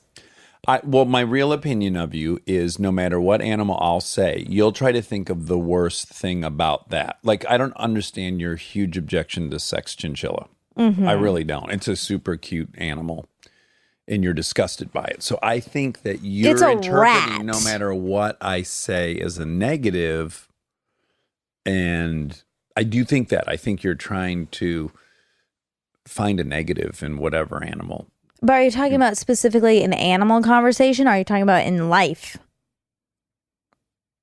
I'm talking about all things where your assessment of your physical attraction is potentially in the argument. I think you're completely delusional about how you look. And then I think when we talk about anything related to how you look, that you're trying to turn it into something negative. And I do have that opinion of you. Mm-hmm. Okay, that's fine that you have that opinion, and that could be true. That probably is true. But I guess my question is, if you know that something is going to trigger me feeling bad about myself, why would you say it? Well, I often don't know until you react, and then I'm reminded of it. When I'm just calling you a sex panther or a sex chinchilla or anything, I'm not. Okay, well, Sex Panther is not the same thing That as was a a part of sex the original chinchilla. conversation on the podcast. And no one called me a Sex Panther, and I got upset about that. Well, I'd have to go back and listen. But I do believe that I said, what if Matt and Ben called you a Sex Panther? Sex chinchilla. Can you help me? You know. I know you're sitting over there, and you know. Sex Panther was brought up from Anchorman, right? About me? No, it was Sex Giraffe, and then Sex Sex Giraffe. Chinchilla came up for you. Yeah. No good animal that people want to be considered was brought up for me, which is fine. Well, I'd have to go back and listen. I'm Okay. not going to concede to that. I think we Okay. tried on a bunch of names. Okay. And then I think Sex Chinchilla was the funniest, and it hurt your feelings. And I think it's so obviously means nothing whether we call you a sex chinchilla or a sex leopard or a sex... Well, it does, though. Well, no, it's so preposterous. We were arguing whether or not Rihanna can be called a sex giraffe. Yeah. That already starts off as being the stupidest conversation Oh, it is, in the of world. course, a stupid So then, conversation. should Rihanna be upset that I'm saying a sex giraffe? If I called you a sex giraffe, would you be upset? I think you would. I think whatever animal I would say to you would upset you. And you're trying to make an objective claim about what animal is sexy or not. But I started with calling someone I think very sexy a sex giraffe, Yeah. which no woman's really necessarily dying to be confused with a giraffe. So it just, to me, it started on a preposterous premise. And then if I call you a sex chinchilla, it's just funny. And I understand your feelings were hurt, and I'm sorry that they were. But for me, it was funny from the get-go, and it was never an evaluation of your actual looks or what animal you resemble. And so I think we have different sensitivities to that. Yeah, we have different sensitivities in general. And I'm just saying that I don't think, and maybe I'm wrong about this, and you can tell me, because if I'm doing it, I really want to stop. I think I do a fairly good job of not trying to exacerbate your sensitivities. You must, because you never anger me or hurt my feelings, except for when you've been happy when I've lost. That's the only thing. Yeah. And then I brought that up. Yeah. And, yeah. I just thought I would bring that up because it felt more like a broad painting with a pretty wide brush of my personality that I don't like anything, and I don't find that to be true at all. No, I just meant with the animals. Okay. Yeah. I Okay. think you like a lot of stuff. Rectangle sandwiches. Love them. Love them. Square sandwiches. Square sandwiches, round sandwiches. You even had a long skinny sandwich at Lafayette, Coney Island while we were Oh, in yeah. Detroit. That was a nice sandwich. Uh-huh. Would we call that a... Would we, Well, according to Andrew Zimmern, he maintains that it's a sandwich. Anything between bread, I guess he says. that's true. He had some strong opinions about cookies and crackers and Yeah. sandwiches. I agreed with him. He said, well, someone in our Q&A in Minneapolis asked, is a animal cracker a cracker or a cookie? And he felt very strongly it was a cookie. Couldn't say it fast enough. Yeah. Yeah. And I agree. Which it is. I Yeah. don't even think anyone's really on the cracker side of the debate. Yeah. Have you ever met anyone who's like, you know what my favorite crackers are? Like when I do like crackers and cheese, animal crackers. Ugh. Like animal crackers and a sharp cheddar is my favorite. Maybe the kids would say that to get away with getting some free cookies. Absolutely. Angling to get a box of cookies. Yeah. I wonder when they created that product, they were like, we can't call them animal cookies because parents won't buy their Yeah. kids cookies. Hun, they're just crackers. It says it on the box. You know, I mean, dads in the 80s who had their weekly 15 minutes of watching the kids while the mom like got a Ogilvy home permanent. perm, Yeah, up in the bathroom. Came downstairs and there was like 6 empty boxes of animal crackers. And the guy was like, Hun, they're crackers. It came from England, where they call cookies biscuits or crackers. That makes a little bit of sense. That does make sense. I do remember having a real laugh when Aaron and Bolus and Dean and I were in Venice, Italy on our little European adventure. And we had an English roommate in our hostel. And he was sharing his chocolate digestive biscuits with us. And they were fucking delicious. And they were cookies. They were just cookies. And we thought, what an unappetizing description. They were called digestive biscuits? Yes, chocolate digestive biscuits. And all day weekly be like, God damn, I could really go for some more of those digestive biscuits. They were in a long tube, and you'd unwrap the paper, and there was just 20 or 30 digestive biscuits slathered in chocolate, and they were fucking yummy with the worst name. Anyone in the mood for digestive biscuits? No, thank you. Everyone's going to pass. I think I'll just stick with water. No, I think Animal Corrector should have gone the whole way and called them animal digestive biscuits. Yeah. Then not only do you think there's something medicinal for your lower gastrointestinal tract, but you also think they're specifically engineered and made for animals. So they're non-human. You're right. Animal digestive biscuits. Doesn't that sound like something you give a horse that's It's a got win-win. blockage? Also, you probably would only eat 2 of those because you'd be afraid to eat too many. That'd blow your colon out. Yeah. Diarrhea. Little explosion. Little animal explosion. Little raccoon diarrhea. Raccoon. I wonder how that raccoon is. I miss him. You do? Yeah. Well, when someone Hanussrias on my steps, I don't miss them. Oh, okay. Okay. Well, that's you. Okay, Kamau. So he said Mobile, Alabama is the birthplace of Mardi Gras. That is true. Oh, congratulations, Mobile. Before New Orleans, there was Mobile, Alabama, the birthplace of Mardi Gras in America. Mobile, founded by Roman Catholics from France in 1702, was home to the first Mystic Society, which held America's first Mardi Gras celebration in 1704, 14 years before New Orleans was even founded. Pretty Sorry, cool. New Orleans. They really kind of stole Mobile's thunder with Mardi Gras. Kind of took it over, stole it. I'm trying to think of an appropriate brand that did that. Like Pepsi. Well, no, because Coke's still Number thriving. one. Yeah. I was thinking more like Kleenex, Xerox. Like someone probably made a copy machine before Xerox did. Oh, yeah, that's true. And then all of a sudden, everyone just calls it a Xerox machine. Folks at Pac Bell or whoever might have been in that racket are like, God damn it, we fucking invented that thing. I guess it's all in the name. This is a theme in this fact check. It Naming is is key. everything. Speaking of digestive biscuits, we did get into some Oreos on the trip. We like to spoil ourselves. Black and white digestive biscuits. Two-tone digestive biscuits by Oreo. Oh, and we learned the whole history of Oreo because we had a little debate in the That's airport. right. That was very wrong. Very, very wrong. We were saying how old are Oreos? When were they invented? Yeah. And I guessed 100 years ago. What did I guess? I was right. You said something like 1900, and I was like, no way. The technology to make those digestive biscuits couldn't have existed before 1960. I'm just imagining it being in like an injection mold. Conveyor belt. Yeah, and it turns out it was pre-1900. March 6th, 1912. Oh, 1912. Got it wrong again. I can't get this. 107 years old. I can commit to that. We love Oreos. We hope they sponsor us. You know, milk makes a great companion piece to Oreo digestive biscuits. Perfect companion piece. Yeah. Well, I probably shouldn't. Well, milk's not going to sponsor us, so it's fine. It's not good for your body. Well, for certain ethnicities, for sure. Yeah. I think a lot of people are lactose intolerant. They are. The stats are there. 90+% for Asians.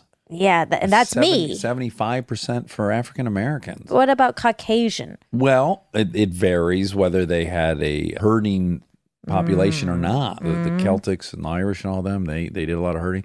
But mostly like where you see the lowest percentages in the Middle East because the Bedouins have been herding those cattle.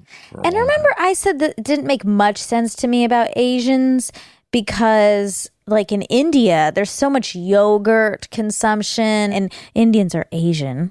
Well, so you and I don't agree on that, but yeah. So it's confusing as to why Indians and Asians would have lactose intolerance. Well, the Asians, and I'm talking now, mainland China, Mongolia, Japan, they didn't herd animals. They were growing rice as their main subsistence model. Yeah, so it's just how long you've been herding. Yeah. Still a mystery with the yogurt. It is confusing. Yeah. Although, does the lactose go away in that process somehow? Because I've not seen lactose-free yogurt. But I think, no, because you can get like 2% yogurt. Right. Yeah, most yogurt is You could dairy. get skim. Right, but that would still have lactose. Yeah, that's what I mean. So yeah, so it must have yeah. it. Yeah. For sure. But I've never seen lactose-free yogurt, which leads me to believe that somehow there's not lactose in yogurt.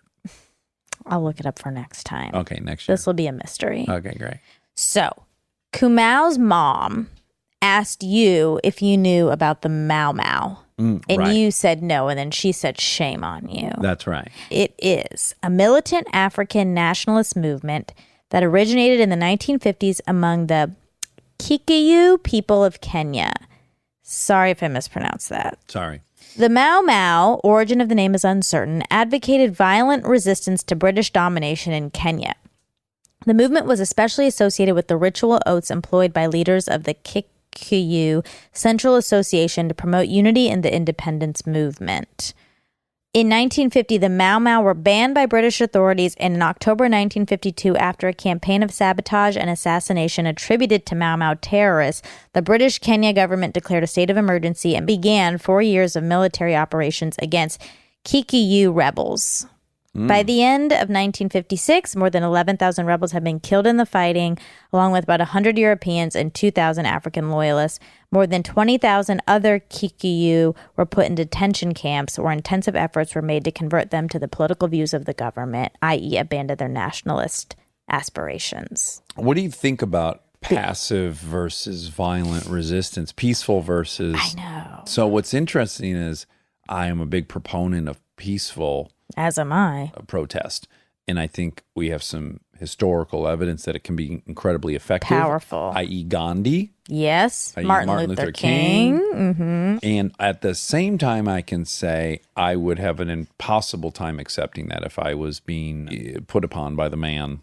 I can't imagine I wouldn't fight back or feel like I have a right to fight back. If you're using violence, I feel like I can respond with violence. So it's very complicated. I totally understand that too. I understand the mentality of it. I don't think it's helpful. Yeah, I think ultimately what turns the tides is generally seeing humans as human. Yeah. Like the footage of the fire hoses in the South and the beatings. Those were the things that people, I think, were like, oh my goodness, we're monsters and look what we're allowing. Yeah.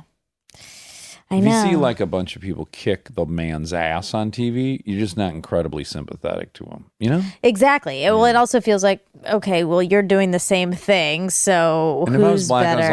I was like, it's not my responsibility to prove to you I'm human by getting my ass kicked on TV. Right. I think that's a legit comeback. Yeah. Yeah. Also, there's been examples of it, violence working. The IRA, Irish Republic Army, that seemed to bring negotiations and peace talks to the table. I think that somehow was effective. I don't know. I mean, also, I'm war scared to is even say that. violent. Yeah, war is horrendously violent. Yeah.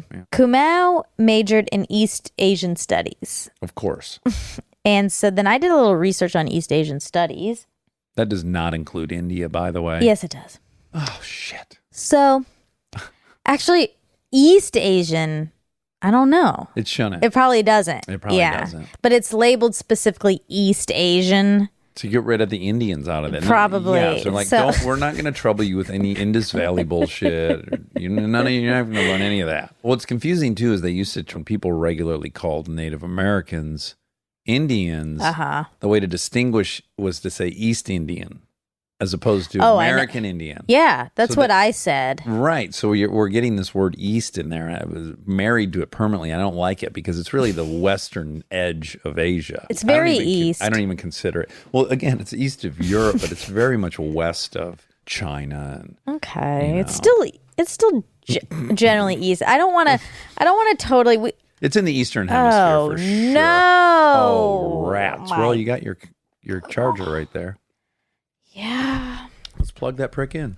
While your computer boots up, so you just spent almost 2 straight weeks with Aaron Weekly, my best friend Aaron Weekly. I did. Yeah. Did you enjoy it? Of course. Of course I enjoyed. When you see a father and son together, He's so great. he is. He's a fun person. I like him a lot. He is. He's always laughing and smiling. He has a great laugh. He does, and really funny farts too. Although the one you heard was, we've decided they've gotten he's a little looser back there. He's It's not the grown up a little squeal. bit. Yeah. His anus is matured.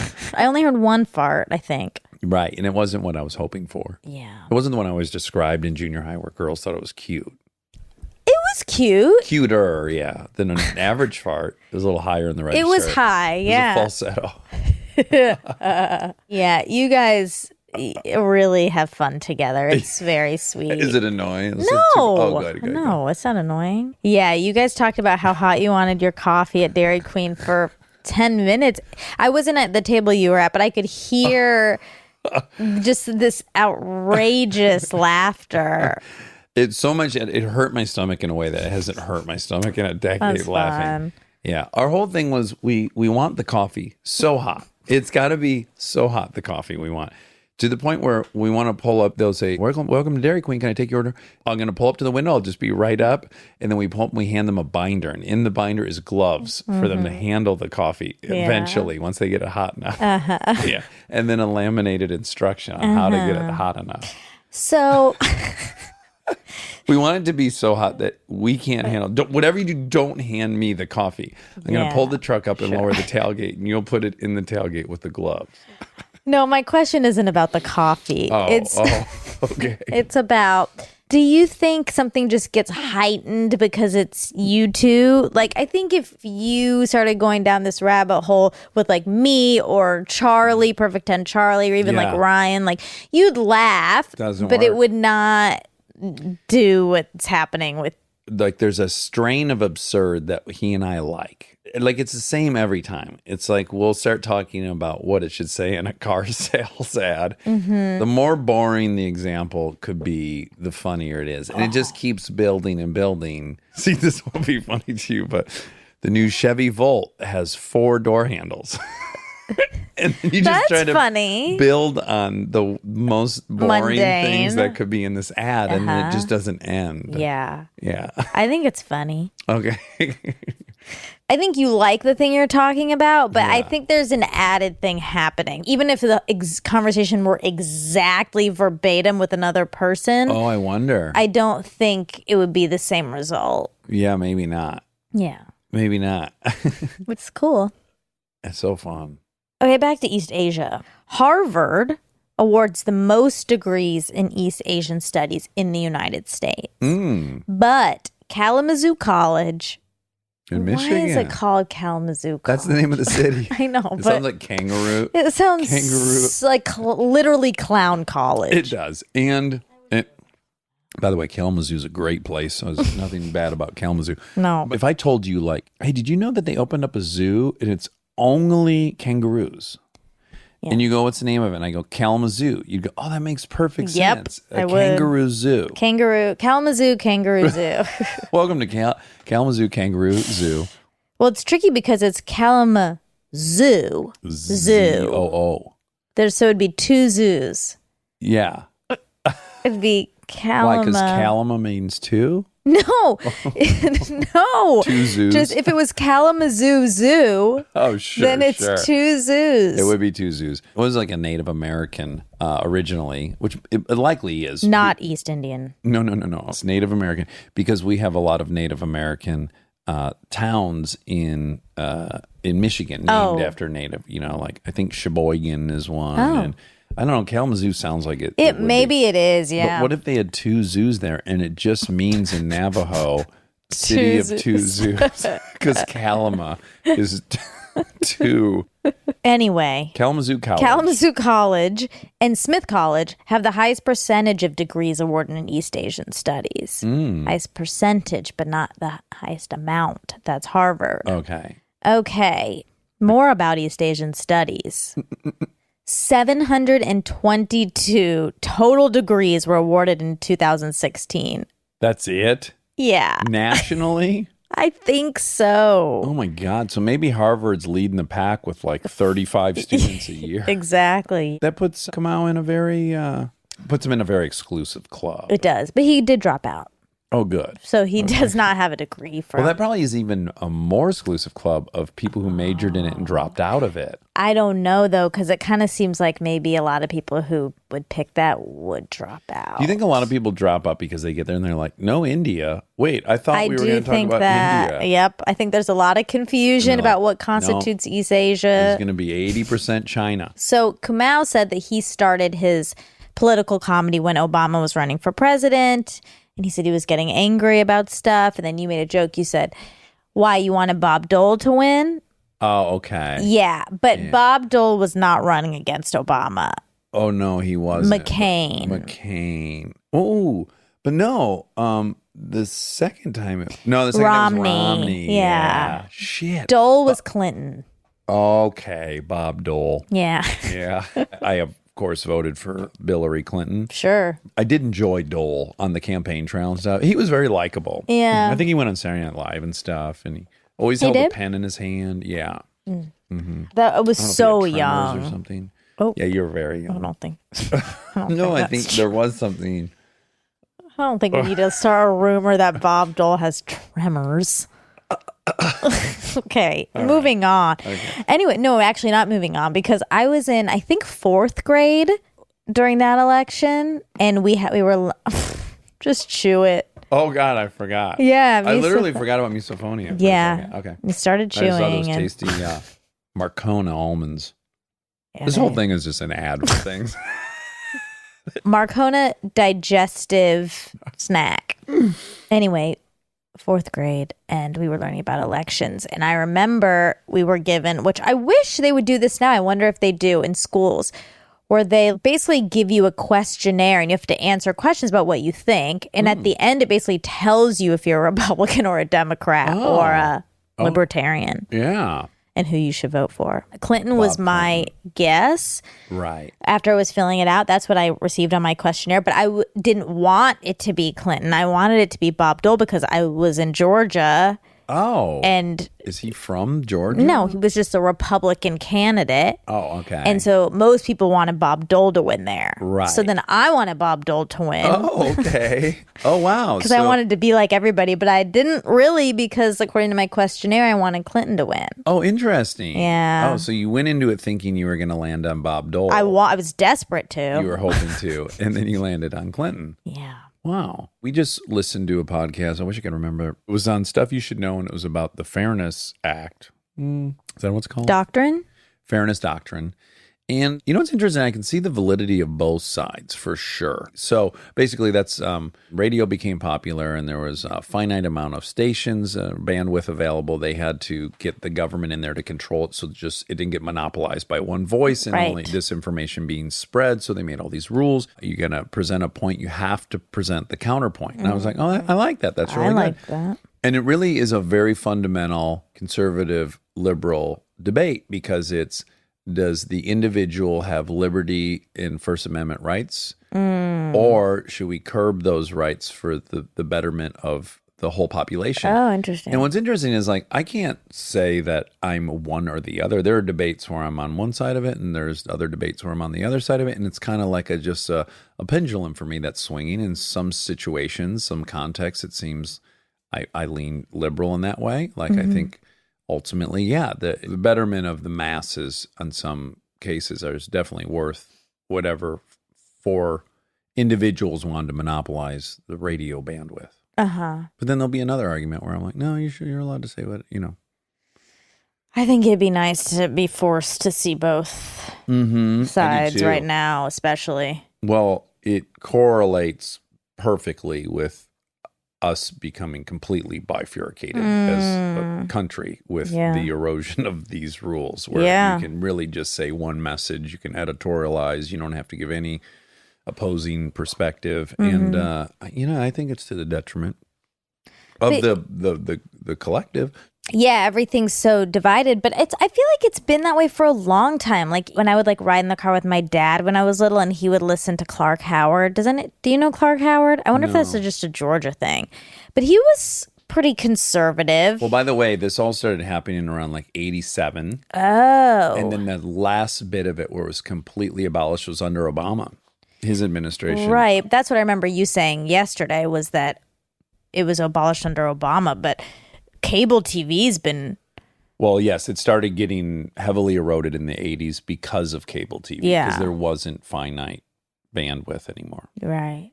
Yeah. Interesting. That's really all. That's all? Yeah. Okay. Well, that was the biggest audience we've ever done a show in front of. Yeah, that's right. It was gigantic in there. It was. It felt like... as you said in this episode, like a monster truck rally. I feel like we needed pyrotechnics. Yeah. Yeah, like the T-shirt cannon, which is normally a real spectacle and an event to observe, felt a little less than what Underwhelming. less firepower than we needed. Oh, yeah. We should have definitely shot some rockets up in the air. If we had known, yeah. Yeah. The armchair expert rocket. Speaking of, it was just 4th of July. It was, yeah. And we got to see a lot of good fireworks. In the most beautiful, serene setting. There was a bunch of boats docked in the bay, and then a big long pier, and we were laying on sand. Yeah, it was nice. Ooh, magic. And then the next day we saw more while we were in the lake. Yeah, we were watching the skyline of Chicago. Light up, yeah. It was very, very cool. And I was saying that I love July 4th. Mm-hmm. And it makes me grateful that a lot of people sacrificed a lot of things so that I could grow up here. Yeah, I felt very, very grateful as well. Yeah. It's a good place to be. Despite its problems, it's the best place. It's the best place. Yeah. We like it the most. Yeah. All right. I love you. Love you.